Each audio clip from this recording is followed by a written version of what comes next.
At the end of the day, it's not about what you have or even what you've accomplished. It's about what you've done with those accomplishments. It's about who you've lifted up, who you've made better. It's about what you've given back. Denzel Washington. Welcome to Inspire Vision. Our sole purpose is to elevate the lives of others and to inspire you to do the same. Barb, welcome to the show. Thank you so much, Dr. Doug. I'm really excited to be here. Oh, it's great. I'm glad we were able to connect on this. So Yeah. let the audience know who you are and the background Right. behind Okay. why you are at the point you are. Okay. So my name is Barb Nangle. I am a boundaries coach. I'm a former people pleaser, rescuer, fixer, enabler, saver, enabler, codependent person. And when I was 52 in 2015, I hit a codependent bottom, and I didn't know what that word meant. I had never heard it, despite having been in therapy since about age 15, reading a gajillion self-help books, doing like workshops, workbooks, spiritual, like you name it. I was trying. And I was shocked to learn that as this very introspective person I am, I hadn't heard the word codependent. And I learned that it's sort of a constellation of things, but the theme is that people who are codependent focus on that which is outside of themselves. So we're often really more concerned with other people, what they're doing, what they're saying, what they're thinking about us, and really end up neglecting ourselves because we're so focused externally. And I ended up through a series of serendipitous events landing in 12-step recovery for codependence, and very quickly realized I think I need to be reparented, but I didn't know that reparenting was a thing. I thought I'd made that up. And then a few weeks into my codependence recovery, I went to go visit a friend a few hours away who had been in Alcoholics Anonymous for over 10 years. And she had raved since I met her about how radically her life was changed. So I said, "Hey, I've been going to this 12-step meeting, CODA." And she said, let's see if we can find a CODA meeting locally and we'll go. And she couldn't. But she found an ACA meeting, Dr. Doug, which I knew of as ACOA, Adult Children of Alcoholics. It never occurred to me that I qualified, but she qualified. So I was like, I'll go for you. And I walk in and they say, we reparent ourselves. And I was like, what? And then they read the list of the 14 traits of an adult child, excuse me, which is affectionately called the laundry list. And I thought at the time that I qualified for 7 of them. It turns out it's really 13.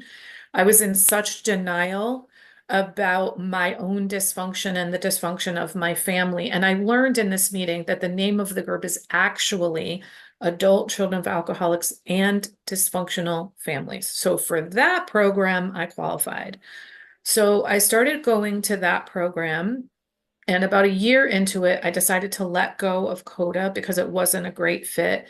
And it turned out that was a higher powered moment because I ended up going into Overeaters Anonymous and going on the night that I had been going to CODA. I'm now down over 100 pounds from my top weight. I've been at my goal weight for over 6 years. And all of that self-help and therapy and stuff that I did before recovery, the way I think of it, Dr. Doug, is it scratched the surface of the iceberg of my life, and 12-step recovery melted the iceberg of my life. So for me, the 12 steps are where it's at. I think there is so much wisdom in 12-step recovery that is just not making its way out into the world, which is why I started my podcast, which is called Fragmented to Whole: Life Lessons from 12-Step Recovery. There was so much about me, like that I didn't have boundaries. I grew up in a dysfunctional family. I had intergenerational dysfunction, childhood trauma. I had unrealistic expectations of myself, other people in the world. I was deeply entrenched in victim mentality, and that was by far the biggest paradigm shift of my recovery. I was a dishonest person. I truly believed I was an honest person. I lied all the time about things like cigarettes and drugs and alcohol, but mainly in the people-pleasing department, and just many other things that just came up very easily in the first 2 years of recovery. And as a codependent, and I think of the codependence as my core wound, boundaries is kind of the antidote to that. So because of that, learning how to build healthy boundaries was such a game changer for me that when I ultimately started my own business, I decided to niche as a boundaries coach because boundaries permeate every area of our lives. And even though I always had high self-esteem, I always kind of liked myself. When I got in recovery, I could see, that was not the behavior of a woman who felt worthy. That was not the behavior of a woman who loved herself. And I did know that I didn't trust myself. And so there were many, many gifts of boundaries, but I learned to really love myself. I built self-trust and I came to feel worthy.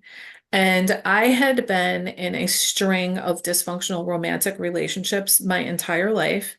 And then when I was 55, 3.5 years into my recovery, I met my sweetheart. We're still together. We've been together for 5.5 years.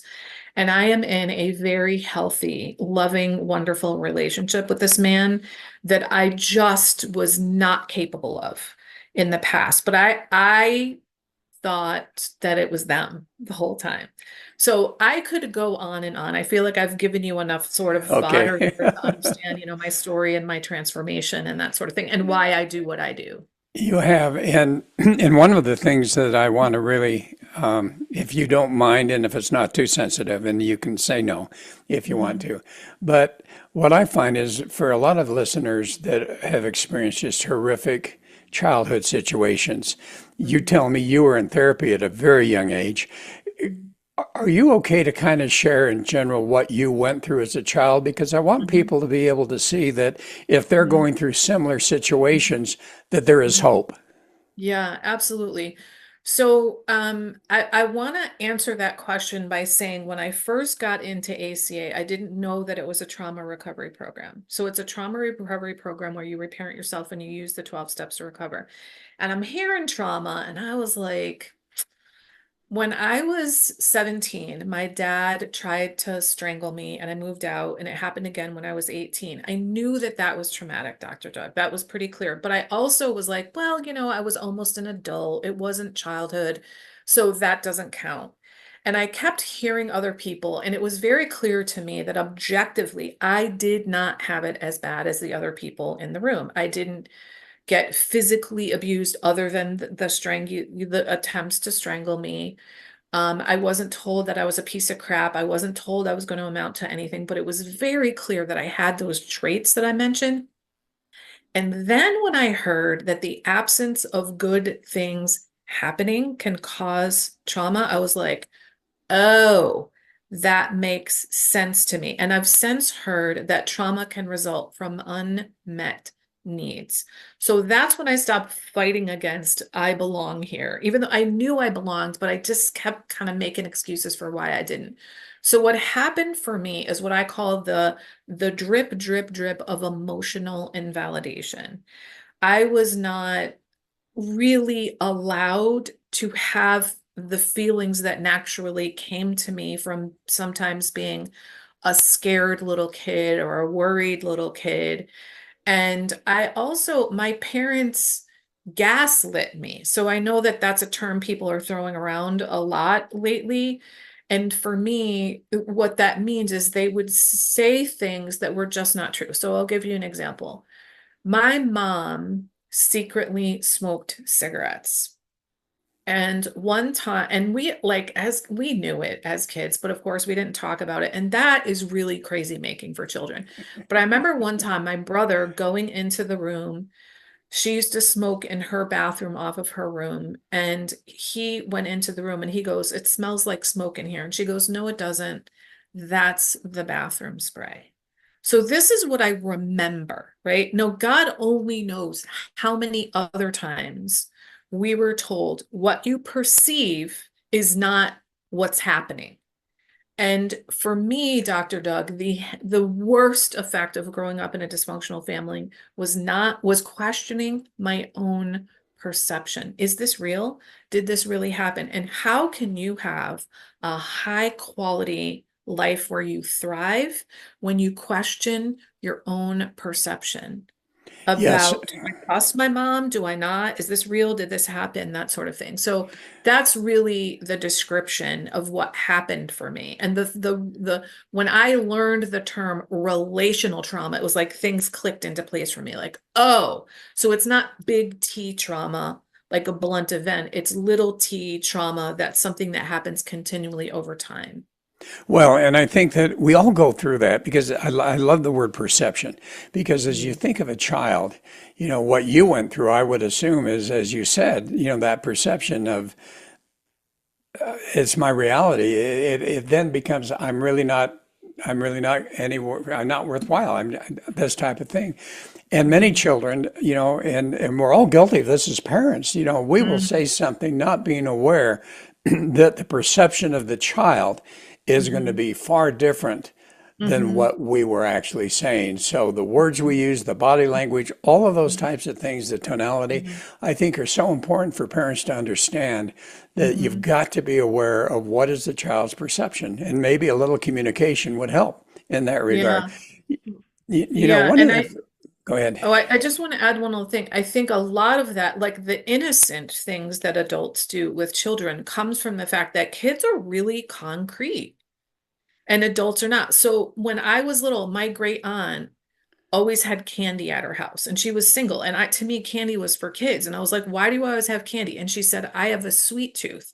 Well, I was so little that I thought it meant she had a specific tooth in her mouth that she had to, like, I don't know, put candy on or something like that. And it wasn't until I Yeah. was a teenager that I was like, oh, it means I like sweets is what it means, right? But I carved that idea into my head about a sweet tooth, and I just let that idea stay in my head until one day in my teenagehood, I was like, that's crazy. Oh, it means I like sweets. So that's an innocent example, but multiply that times how many times do we say things to kids? Well, yeah, and it's interesting. I also love how you talked about codependency.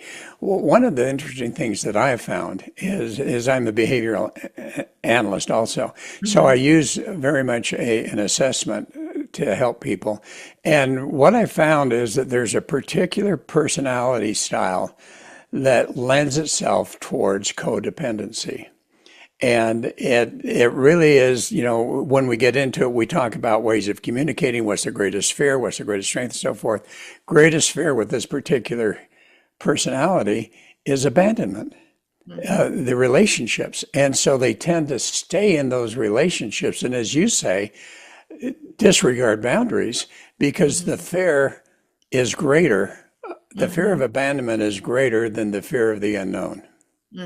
Right, exactly. And it's funny that you mentioned abandonment because that is the core wound of adult children is that most of us have been emotionally abandoned. Some of us have been literally abandoned, whether it's not the typical you were left on a church doorstep or at the fire station. It could be, your parents separated, or it could be your parents were never home, or they just emotionally abandoned you. And unfortunately for adult children is the thing we fear the most, abandonment is the thing we do to ourselves. So if you're in a relationship that is dysfunctional and you stay in it because you're afraid that they're going to leave you and you people please and you say things are okay that are not okay, etc., and you compromise your values, you are abandoning yourself. So you've really built abandonment into the relationship because you're not really there. This fake version of you is there. And so the relationship is doomed to fill that need of closeness and intimacy that we're actually seeking, which is the opposite of abandonment. And this is why in the ACA program, we say the solution is to become your own loving parent. In other words, to give yourself, to backfill that love that you missed as a child. And what I found, Dr. Doug, is that when I stopped abandoning myself, I stopped being afraid of abandonment from other people because I'm not abandoned. And then I don't know if everybody knows this, but 12-step programs are spiritual programs. And that means we find a power greater than ourselves. I personally call my higher power God. Not everybody does. But when you stopped abandoning yourself and you also feel like you have a connection with a higher power, you're like, doubly, maybe we could even say quadruply not abandoned. And so you don't go out into the world in this grasping way of like, don't abandon me, don't abandon me, don't abandon me. You find somebody who matches a much healthier, non-grasping version of you. And for me, I learned like learning to build healthy boundaries was one of the many ways that I learned to stop abandoning myself. I learned to show up for myself, to follow through for myself, to say the truth about what was okay and what was not okay. And it's a process that you go through. I personally happened to go through like this meandering, haphazard process over 2 to 3 years in recovery. In the beginning, I didn't even know that I was building boundaries. And what I've done is, I did a lot of reading about boundaries after that and sort of retroactively understood what I did. And as I was reading, I would draw images to visually depict like what did that look like to me because I'm a pretty visual person. And those images turned into handouts, which turned into a workbook, which that's the spine of my boundaries coaching program. So I've figured out like what are the qualities, what's the essence of what you need to build boundaries in a matter of weeks rather than a matter of months. And essentially, I coach people who are former me, because I'm like, I know what it's like to look like you have it together on the outside. Meanwhile, internally, you're a mess and probably have a series of dysfunctional relationships, or you're continually saying no when you really want to say yes, and you're neglecting yourself because you're so focused on other people. Like those are the typically women that I work with that are like that because I want to help former me because I wish I had a me to coach me through this process. Well, and you talk about a lot of things. You talk about ACA, and for the Mhm. audience, could you explain exactly what does that stand for, ACA? Yeah. So it stands for Adult Children of Alcoholics and Dysfunctional Families. It was started in 1978 by some teens who had grown out of the Alateen program, which is a program for teenagers who are children of alcoholics. And they outgrew that program, but they didn't want to go to Al Anon, which is an adult program for loved ones of alcoholics. And because they were like, those our parents are in the room, we don't want to be in the room with them. We feel like there's something qualitatively different about growing up in an alcoholic or otherwise dysfunctional family. Right. It was originally named Adult Children of Alcoholics because they were just adult children of alcoholics. And over time, the name was changed to include dysfunctional families because it became clear there are a variety of types of dysfunction that result in the same traits. So you could grow up in a super militaristic family, a family where there's chronic illness or mental illness or personality disorder of a parent. Maybe you move a ton. It could be like a hyper religious family. There's all kinds of types of families that can result in having the same traits as adult children of alcoholics. So that's why they expanded and call it they say, and dysfunctional families now. And it's a 12-step program, which the 12 steps started with Alcoholics Anonymous in the late 30s. And there are now literally hundreds of 12-step recovery programs. Well, and as you talk about this specific one, because obviously it worked for you, what Mhm. what are the 12 steps? Is it something that is easy to remember, or what are they exactly? I could probably recite them. I could also pull them up, but like step one is we're powerless over, whatever the thing, like in Alcoholics Anonymous, is we're powerless over alcohol and our lives have become manageable. In ACA, it's we're powerless over the effects of family dysfunction and our lives have become unmanageable. And so what we say in ACA is the main effects are fear and distorted thinking. So because I grew up in a dysfunctional family, I am going to have some distorted thinking. For example, I can't trust my perception. I couldn't trust my perception as a kid. Or here's another distorted thinking. If I abandon myself enough, people will love me. That is some really serious distorted thinking. And then step two is came to believe that a power greater than ourselves could restore us to sanity. And ACA, we sometimes say, could restore us to clarity because we never had sanity maybe. And Right. I didn't know that I was confused much of my life until I got in recovery and I looked back and I was like, oh my God, I was confused all the time because I couldn't trust my own perception. And then step 3 is became willing to turn our will and our lives over to a power greater than ourselves. And that for me, even though I identified as a spiritual person when I got into recovery, and as I said, I call my higher power God, I didn't use God. In other words, I didn't turn my will and my life over to God. I didn't ask God for guidance. I didn't say, God, please show me your will for me. And when I started doing that, it was like the weight of not the weight of the world, the weight of the universe was taken off of me, because I always felt like I had to have an answer. I had to know things. I had to figure stuff out on my own. And when I started being able to hand stuff over, it was amazing. So, and then step 4 is where we say we take a searching and fearless moral inventory of ourselves. And this is so that we can really get to know, what have I been doing in my life that has been creating chaos, or maybe exacerbating the already existing chaos, creating dysfunction. And I think for me, this is the step that got me to come out of victim mentality, that got me to see that I had that victim mentality I was telling you about, and got me to come out of it. Because it's not like I was walking around going, you're to blame, you're to blame, you're to blame, but I was living in blame of other people. I really thought, for example, in all my relationships, well, if he would just fill in the blank, then everything would be okay, which meant that I was acting like I got nothing to do with the status of any of my relationships. And actually, here's a funny little story. I thought that I was responsible for all of the good things in all my relationships. And then he, whoever he was responsible for all the bad things. Now, when I say that, on the face of it, that's ridiculous. Like, how could that possibly be Right. so? It wasn't a conscious thought that I had. It came up to my consciousness when I did the 12 steps of recovery, because I was taking the searching and fearless moral inventory of my life. And it was like, I mean, come on, that's insane that I could possibly be responsible for all the good things and then he could be responsible for all of the bad things. That just doesn't make any sense.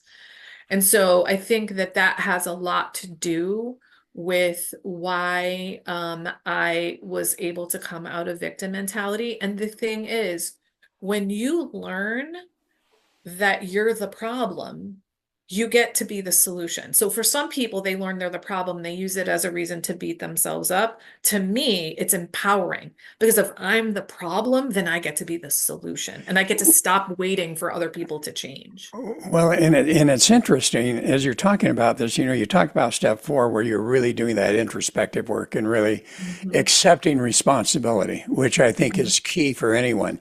But what's Absolutely. fascinating to me is with this 12-step program, they've got a few foundational things that they have included, which is normally, as far as I can tell, not necessarily included in most therapy or help.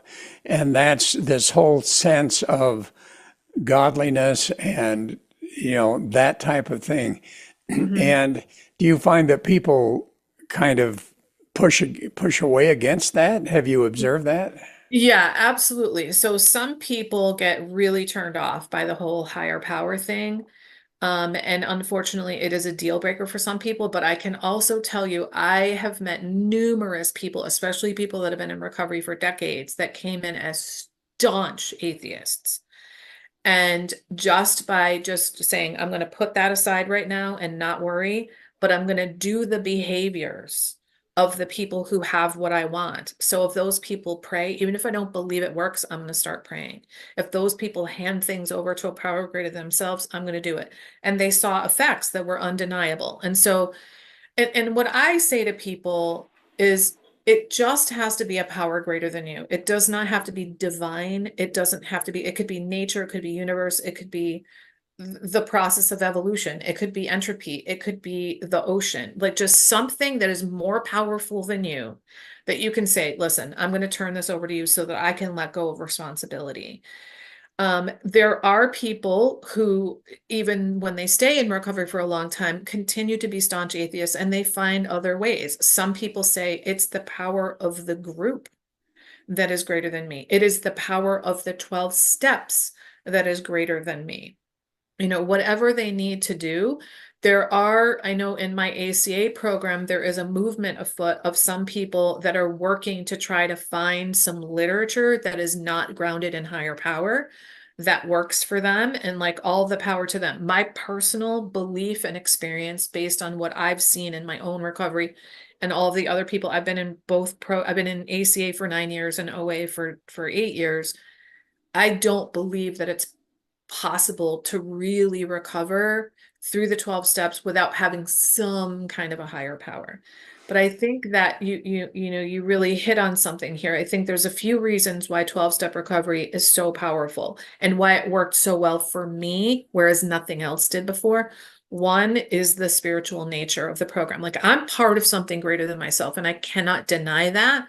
And acknowledging that and participating in that helps me in ways that nothing else can. Two, I'm in a group of other people who have had similar experiences to me. We're all on different timelines in the path, but there are people who've been here longer than me, and they've done something that I've never been able to do before, which has changed these long-standing patterns of my life that haven't served me. So I want to know what they've been doing. And the third thing is that there's this stepwise nature, the 12 steps. You do them in order. You don't go step 1, step 4, step 7. You go 1, 2, 3, 4, 5, 6, 7, 8, 9, 10, 11, 12. And they've been proven for decades to work for so many people. And so I think, those three things together really, really help. And then we have all of these like slogans and tools and tips and tricks that just are like, it seems to me they're not making their way out into the world, because there was so much I did not know about myself until recovery. And what's crazy is that I was trying, and I was introspective, and I was trying to do whatever work was put in front of me or that I sought out. And it just wasn't, I got little dribs and drabs of stuff here and there. And all those therapists I work with, they were mainly sounding boards. I got a couple of book recommendations over the years, and they might occasionally ask me a fruitful question, but nothing to see my patterns and change them like recovery did. Yes, and then I think that's a common experience for people. One of the things you said that's a little bit opposite of what you had said before, so I want to clarify for the audience, because as you were talking about the higher power and talked about the fact that therefore I'm not responsible, and yet one of the key areas, number 4, is to take responsibility for your emotions. So can you clarify what you meant by that? Because I think so many people put everything on another, if it's a higher power, well, this is God's will, this is how it's supposed to be, and not take the responsibility to live their lives in a positive way. Yeah. So I have a saying from recovery that I think will get at the heart of what you're saying is God can move mountains, but I have to bring the shovel. Right? God doesn't have arms and legs. So I have to be like God's hands and feet on the earth. So when it comes to feelings, in the beginning of my recovery, the things I handed over most frequently to God were my feelings and my thoughts. I didn't know that I ruminated and catastrophized, even though I've always been an introspective person and always thought of myself as a very positive, motivating, inspired person. I had all kinds of negative stuff going on. So I was like, all right, God, I'm going to hand this over to you. These feelings feel like way too much for me. I need you to take them from me. And it was just this relief that I'm not alone. So it's not necessarily that I'm negating any responsibility that I have. It's that I have this glorious partner, my higher power that I choose to call God, that is helping me with these things. I felt 100% responsible for everything around me 24/7, 365 days a year in all cases. So I felt the need to have it together all the time and to never let anybody know that I didn't know something, that I wasn't capable of something, or that I had flaws. And I was able to let go of that because I'm like, I literally can't do that. And so does that answer your question? That does. And so number 4 is the responsibility part. What's number 5? So 5 is admitted to ourselves, to another human being, and a higher power, the exact nature of our wrongs. So we share what came up in this inventory with someone else. So we're not just Mhm. sharing it with ourselves. We're not keeping it in the dark. Of course, our higher power knows it all anyway, but to share that and then to share it with another human being. Some people are absolutely terrified of this. Oh, To yeah. me, one of the things we say in ACA, it's the shame buster. Because when you sit and you tell another person the things that you think are the worst things you have ever done in your entire life, and they say, I see you, I get you, I love you. There is nothing like that. I will tell you, the third time that I did the 12 steps, I shared something which I'm comfortable sharing here and now that I did when I was 12 years old. My little brother was 4. My older brother was a year and a half older than me. Me and my older brother and another kid. I don't know what we were doing, but we took my little brother, we put him in a sleeping bag, rolled it up, put him in a closet, shut the door, and then we hid from him like we were afraid of him. And he practically suffocated. And I still have some pretty strong feelings about how horrible that was. To me, that is hands down the worst thing I have ever done in my entire life. And I can't even imagine the impact on my little brother. So I fell on the floor, sobbing the third time that I did the 12 steps. And I had shared this twice before, but I never had this effect. I fell on the floor sobbing. And my friend that I was sharing this with stood above me and pointed down at to me. And she said, Barb, God loves you. God loves you no more and no less right now. And I got to tell you, Dr. Doug, I felt like I was a gaping wound, and the love of God was poured into that gaping wound. And I was healed in a way that nothing could ever have done. And then I'm going to jump forward to step 8, which is Okay. where we make amends to people, except when to do so could cause harm to them or others. And a lot of people are really terrified about this too. And so I want to start by saying we get to be considered the others. So I'm not going to put myself in harm's way. Like if somebody was abusive to me, I'm not going to go to them and make amends to them in person if I'm going to put myself at risk. So I have to make some kind of indirect amends.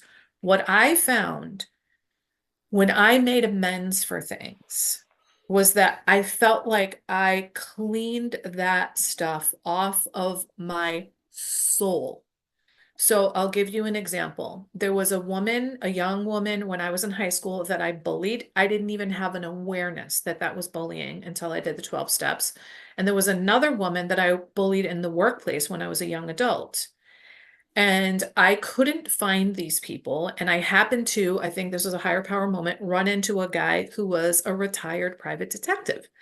And I went to him and I said, John, I've tried Google, I've tried Facebook, I can't find these women. Do you have any suggestions for how I might find these people so I can make amends to them? And he goes, well, you didn't know this, but I'm also in 12-step recovery. And so I know what you're doing. I'm happy to do it for free for you. And I was like, oh my God. And he said, the only thing is, if they don't want to hear from you, you have to take that as an answer. And I was like, absolutely. I said, well, here's the thing.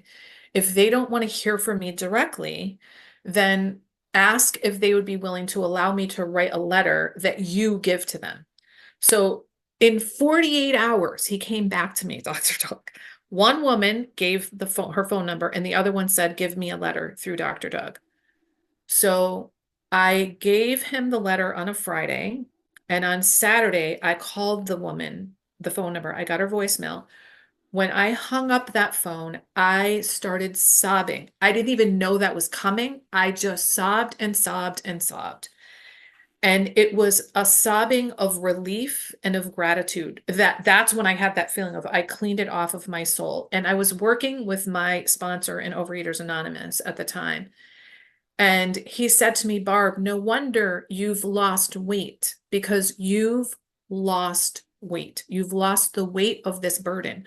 Now, I had no idea that those feelings were inside of me until I made that phone call, which by the way, I got her voicemail. I did not get her in person, and Mhm. she never called me back. But I got the release of taking responsibility for what I did to harm another human being and say that was wrong. I never should have done that. You didn't deserve to be treated that way, and I am sorry. And I have spent my adult life making up for it in these ways. And like, I've never done anything like that outside of 12-step recovery. Wow, that's amazing. And, we could go into all of these different steps, but I think you've hit on some of the real important ones. But I want to Mhm. get to what you actually do as far as boundaries coaching. Let's talk Yeah. about boundaries and what is it that keeps people from setting boundaries and what are the healthy boundaries that we should set? And then what Yeah. are some of the unhealthy boundaries that we tend to set? Yeah. Yeah. So, the main thing that keeps people is feelings. So they feel guilty and shameful. Those are the two most common feelings that stop people. So either they stop them from setting boundaries at all, or they cave when they go to try to set a boundary because they're so riddled with guilt and shame that they can't take it. And, for me, what I used to think when I was back in my codependent days was that I was nice. I'm a nice person. That's why I help people. And when I got in recovery, I learned that I was a people pleaser, didn't know that, and that I was really doing it because I wanted people's approval. And technically for me, it was that I didn't want their disapproval. So I didn't want people to think I was a bad person. And to me, a bad person was someone who says no and is unhelpful. And so for me, the antidote to the guilt and shame isn't a quick fix. It's a little bit more long term. And that is what I do is I start all my clients by having them go through an exercise to identify their top 5 values. And by knowing their values, what matters, what's important, and setting boundaries in alignment with their values, when we start doing that, we get into integrity with ourselves. Integrity is another word for wholeness. And we realize, like, I'm doing this because it brings me in alignment with my highest good. Like, I wouldn't have that set of values if it wasn't for my highest good. So let me use health as an example. If if health is a strong value of yours, you're going to set boundaries in your life such that you support and promote your health. So that might mean things like I set aside time to go to exercise class or to do yoga in the morning, or I pay for a meditation teacher, or I buy equipment, or I avoid going to brunch buffets and eating volumes of food. So if somebody judges you for doing things that are in alignment with your health, it doesn't matter to you as much because I'm doing this because it matters to me and it supports and promotes my health. So in the beginning, when you first start doing it and first start setting boundaries, it's difficult. I would say that me being in a food recovery program helped me a lot with my boundaries because there's a lot of pushers in our society. Oh, yeah. And people are really concerned with what you're eating and not eating. So in the beginning, I would say to people, I don't eat sugar. And then they were like, well, do you eat fruit? And do you eat this? And do you eat that? And I was like, I don't really want to answer all those questions. So then I started saying, I don't eat sweets, and then more questions. And I finally started saying, I have food issues. And funny enough, when I say that, nobody probes because nowadays we've got people that are gluten-free, people that are vegan, people that are paleo, Right. blah, blah, blah, blah. Nobody asks. So I had to realize what's my boundary in terms of what I'm going to offer people for information. Like I get to decide what I tell people and how much I let people in. And I also had to learn to say no, no, thank you. No, I've said no. Please stop asking me. Like I had to get better for my own health. And if people get offended by that, like I'm going to die if I continue to eat compulsively. So I don't want to die.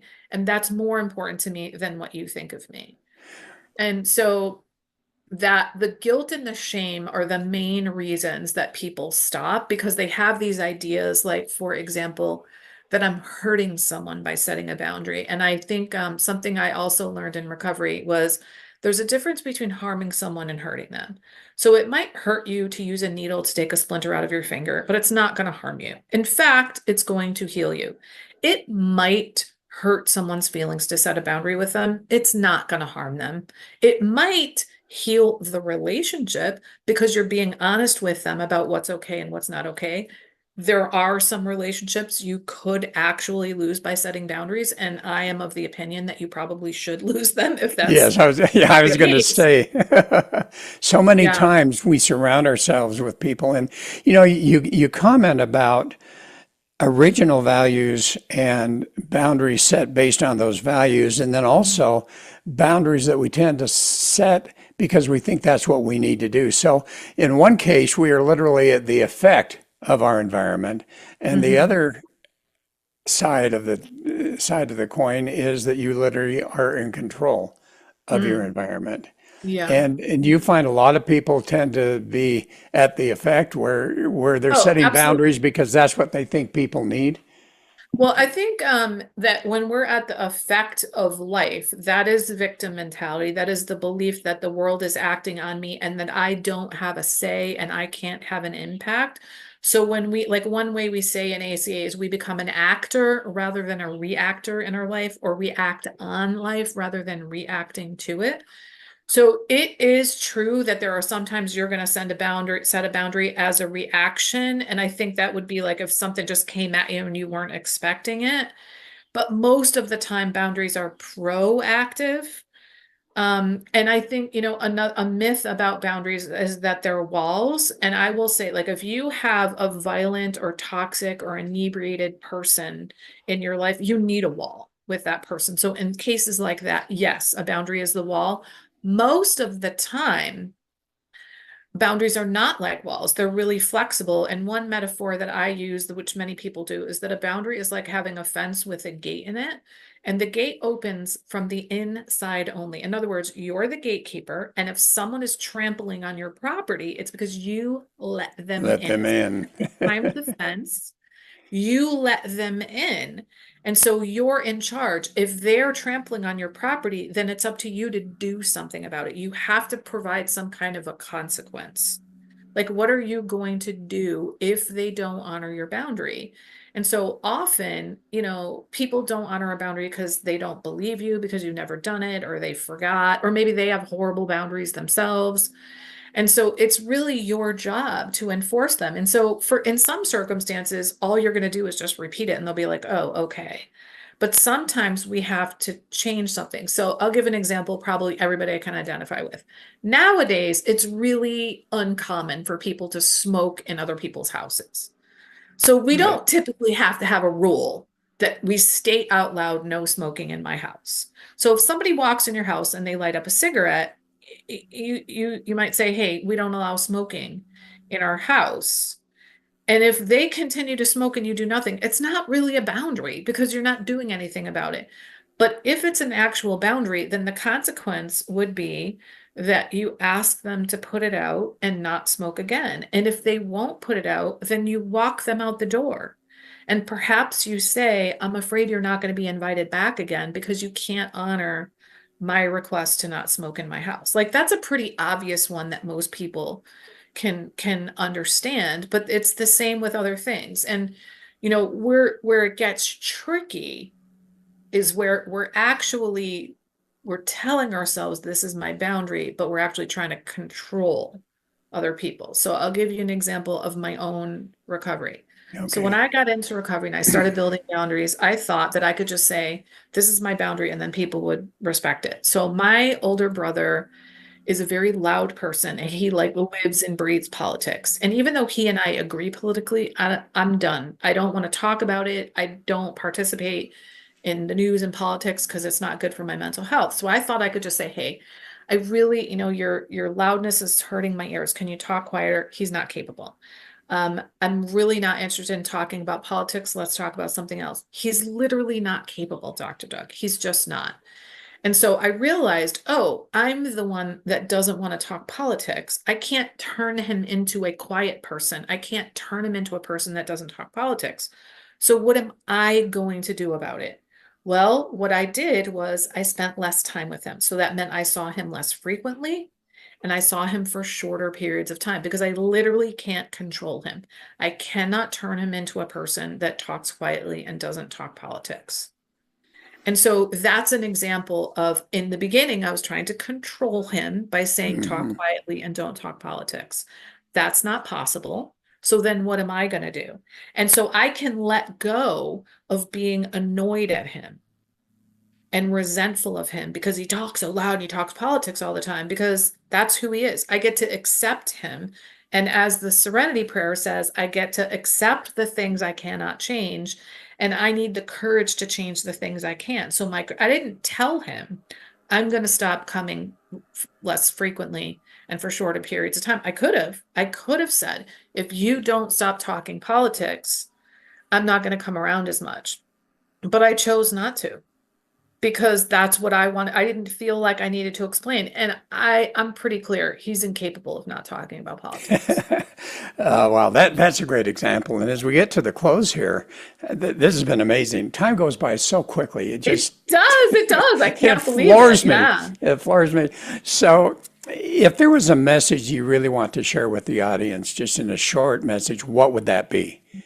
So it would be, keep the focus on yourself, because you're the only thing you can control. And I have 4 suggested ways to do that. 1, ask yourself, what do I want or need in this situation? I never did that. 2, mind your own business. Let other people live their lives. Stop giving unsolicited advice. 3, ask yourself, what might I have been doing to contribute to this situation, and or what might I do differently? In recovery, we call that, what is my part? And number 4, take really good care of yourself. People with poor boundaries are famous for neglecting themselves and trying to pour from an empty cup. I want you to pour from the overflow. And the only way you're going to have an overflow is if you fill your cup first. It is not selfish to take care of yourself. It's self-preservation. Love it. Barb, thanks so much for this. Has just been fascinating for me, and I'm sure for the folks that are going to listen to it. So I really appreciate you being on the show. How do people find you, real quick? So my favorite place to hang out on social media is Instagram. I'm at Higher Power Coaching. My podcast you can find on any podcast outlet, or you can go to fragmentedtowhole.com. And if you go to Instagram, every link to me, whether you want to do a boundaries call with me, find out about my coaching and that sort of thing, is all linked in the bio on Instagram. Great. Hey, thank you so much. And folks, thanks for listening. I hope you really enjoyed this, and reach out if you, this is an area that I've never come across before. So this sounds really interesting, and I hope people will reach out and see if there's a solution that they haven't been able to achieve yet. So anyway, folks, this is Dr. Doug. Have a wonderful week. Saying namaste. Namaste.